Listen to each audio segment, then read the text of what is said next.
Contest था जिसमें शहर से लेकर गांव हर वर्ग की लड़कियां पार्टिसिपेट कर पाती थी। इसमें एक जरूरी रूल था और वो था कि लड़की को मिस होना चाहिए, मिसेस नहीं। अपने परिवार के निर्देश अनुसार विशाल ओबेरॉय ने कादम्बरी की शादी के सभी डॉक्यूमेंट्स और फोटोज छुपा दिए थे और वो कादम्बरी को मिस इंडिया बनाने की सारी तैयारी कर चुका था। एक बार कादम्बरी मिस इंडिया जीत जाती है तो हेडलाइन बनेगी, ओबेरॉय खानदान के निचले वारिस विक्रांत ओबेरॉय की शादी मिस इंडिया की विनर से हो रही है। तब तक विक्रांत को भी समय दिया गया था कि वो इस शादी के बारे में आखिरी फैसला ले ले, क्योंकि विक्रांत तो शादी के अगले दिन ही डिवोर्स चाहता था। कादम्बरी सिसोदिया का इन सब चीजों में कोई ओपिनियन मांगा ही नहीं गया था। होटल के कमरे में मौजूद विशाल की कजन सिस्टर इस सीक्रेट का पार्ट नहीं थी। शादी के बाद राजवी का मुंबई के घर आना नहीं हुआ और विक्रांत भी लंदन चला गया और सब कादम्बरी को भूल ही गए। लेकिन याददाश्त वापस आने में बहुत समय नहीं लगता। यही डर था इस समय विशाल को।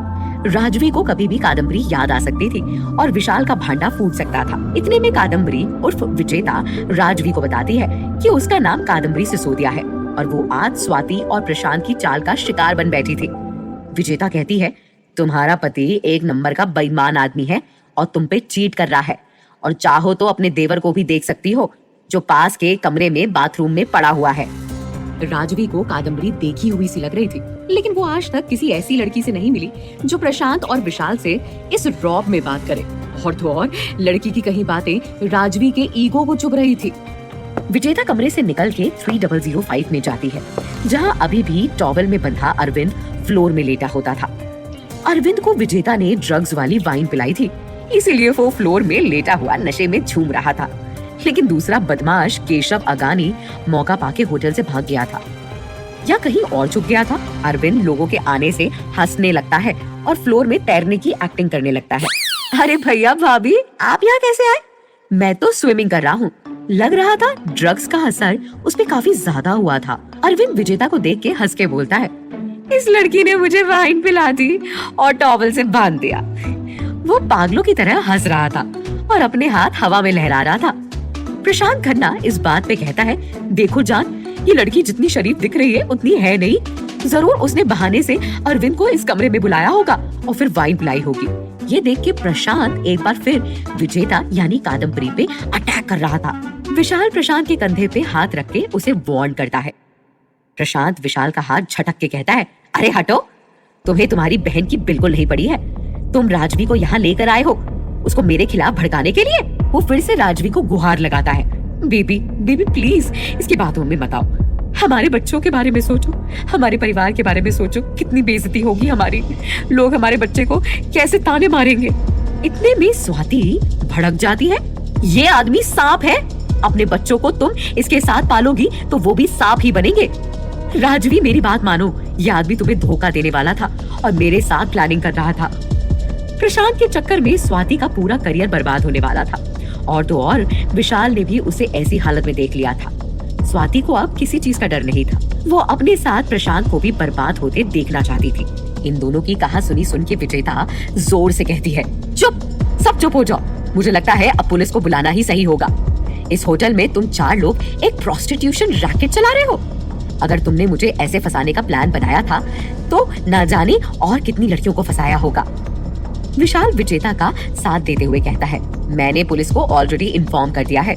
ये सुन के स्वाति और प्रशांत दोनों घबरा जाते हैं, लेकिन राजवी पहली बार बोलती है कि वो नहीं चाहती कि ये न्यूज़ मीडिया या पुलिस तक पहुंचे। राजवी विजेता की तरफ मुड़ के उसे डायरेक्ट बात करती है, कादम्बरी, मैं समझती हूँ कि इन लोगों ने तुम्हारे साथ बहुत गलत किया, लेकिन ये फिर भी मेरे पति हैं और मेरे बच्चों का बाप भी। मैं आपको आश्वासन देती हूँ कि इसके बाद ना मेरे पति और ना मेरे देवर आपसे कोई नाता रखेंगे, लेकिन प्लीज आप पुलिस कंप्लेन ना करें। एंड ऑफ कोर्स हम आपको इस सारी तकलीफ के लिए आपका जो भी बनता है वो दे देंगे। विजेता को अब सही मायने में गुस्सा आता है।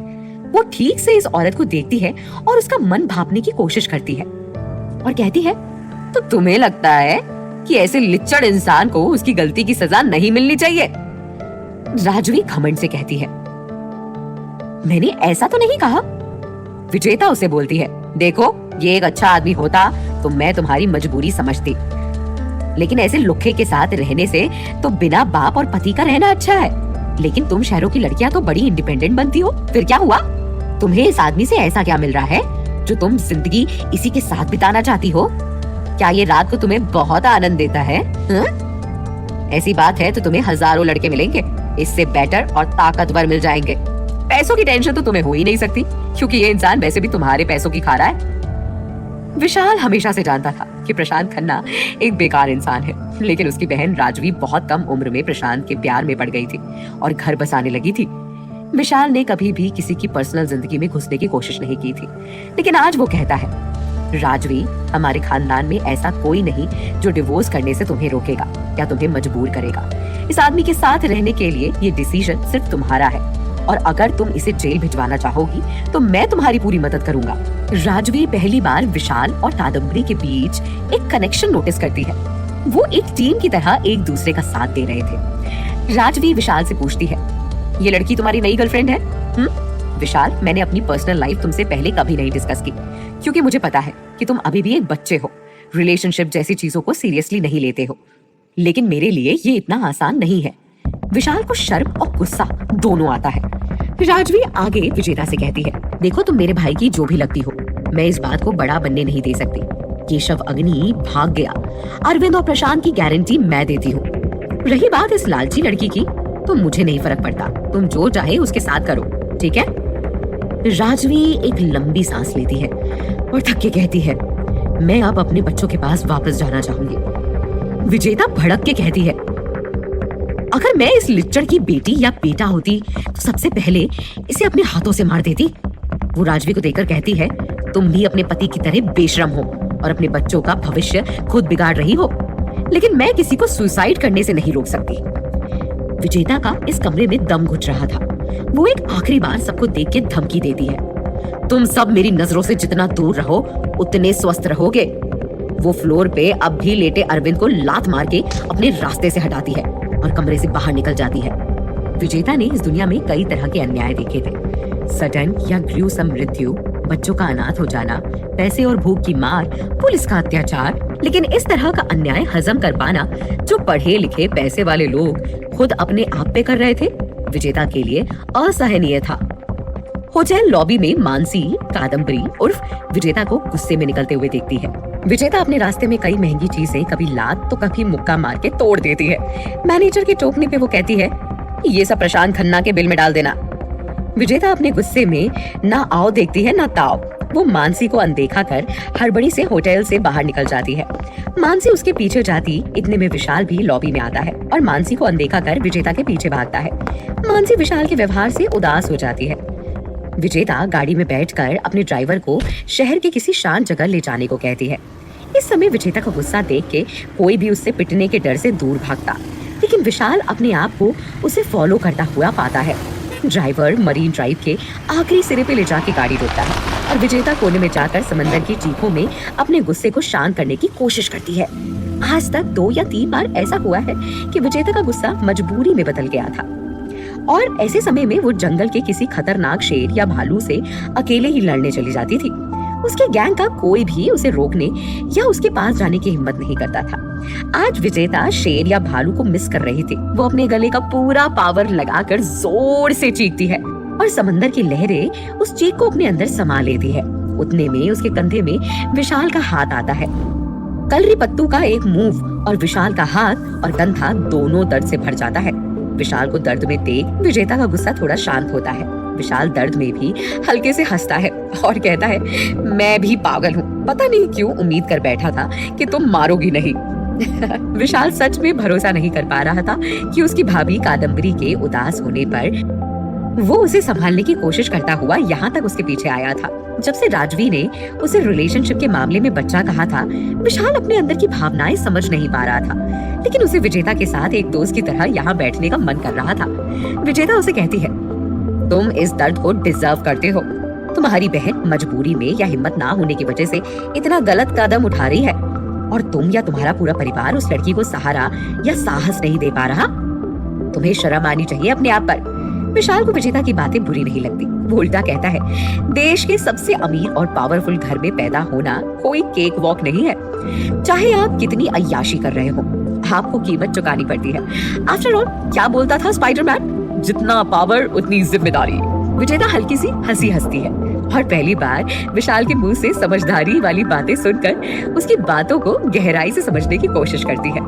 विजेता उससे पूछती है, क्या तुमने कभी इसके खिलाफ लड़ाई नहीं की?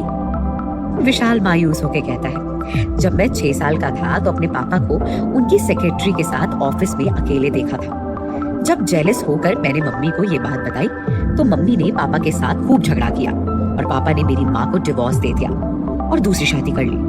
2 साल बाद मम्मी फिर से पापा के पास लौट आई और उनकी दूसरी बीवी बन गई। मेरी मम्मी भी पैसों के बिना अपनी लड़ाई हार गई थी और मजबूरी में वापस आई थी। पैसों के साथ जिंदगी कैसी भी हो, पैसों के बिना से तो बेहतर है।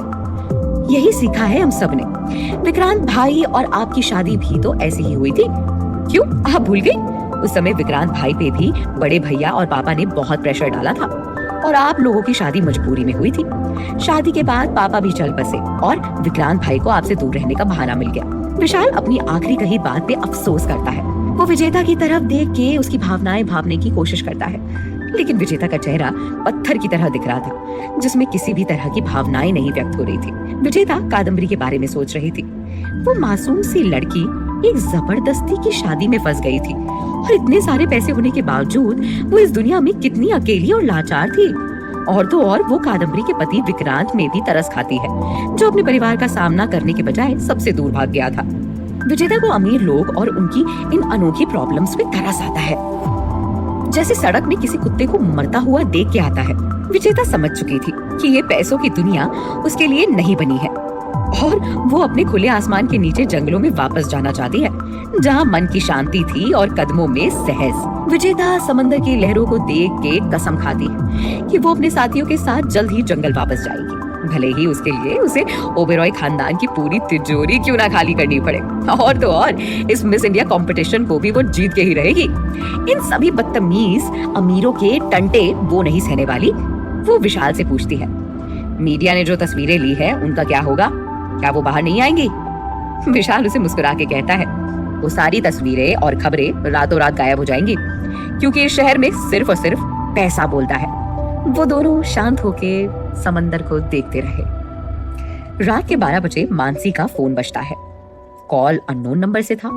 मानसी फोन उठाती है तो दूसरी तरफ एक औरत की नाजुक आवाज उसे सुनाई देती है। मुझे पता है, तुमने मेरे पति प्रशांत खन्ना की मदद की थी कादम्बरी को फंसाने के लिए। इनफैक्ट ये सब तुम्हारा ही आइडिया था। मेरे पति प्रशांत खन्ना कुछ दिनों तक बात करने की हालत में नहीं है, लेकिन अब से तुम मेरे लिए काम करोगी। Is that clear?